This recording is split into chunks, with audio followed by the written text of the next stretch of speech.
করবেন মাননীয় সদস্য পঙ্কজ নাথ, বরিশাল ৪। আপনার সময় 2 মিনিট।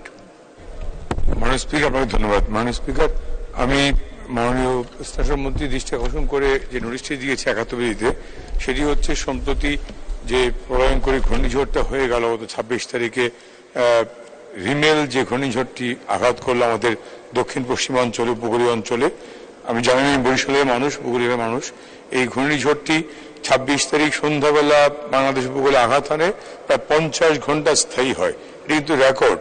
কাজেই এতে করে সমগ্র দক্ষিণ পশ্চিমাঞ্চল, সমুদ্র এবং নদীর উপকূল ব্যাপক ক্ষতি হয়েছে। মাননীয় প্রধানমন্ত্রী ছুটে গিয়েছেন, কলাপাড়া খেপুপাড়া ঘুরে এসছেন। আমি আমার নির্বাচনী এলাকা সহ দক্ষিণ পশ্চিমাঞ্চলে ঘূর্ণিঝড় রিমেলে ক্ষতিগ্রস্ত রাস্তাঘাট, কালভার্ট, ব্রিজ দ্রুত নির্মাণ, পুনর্নির্মাণ এবং টেকসই নির্মাণের জন্য ব্যবস্থা গ্রহণের যে আবেদন, সেটি ছিল আজকের মূল উদ্দেশ্য।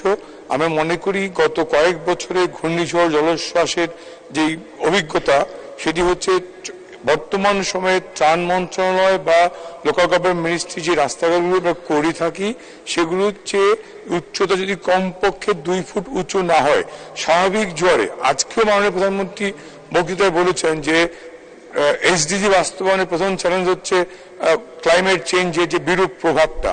কাজে জলবায়ু পরিবর্তনের বিরূপ প্রভাবের কারণে সমুদ্র পৃষ্ঠের উচ্চতা বাড়ছে, স্বাভাবিক জোয়ারেই কিন্তু পানি বেড়ে যাচ্ছে।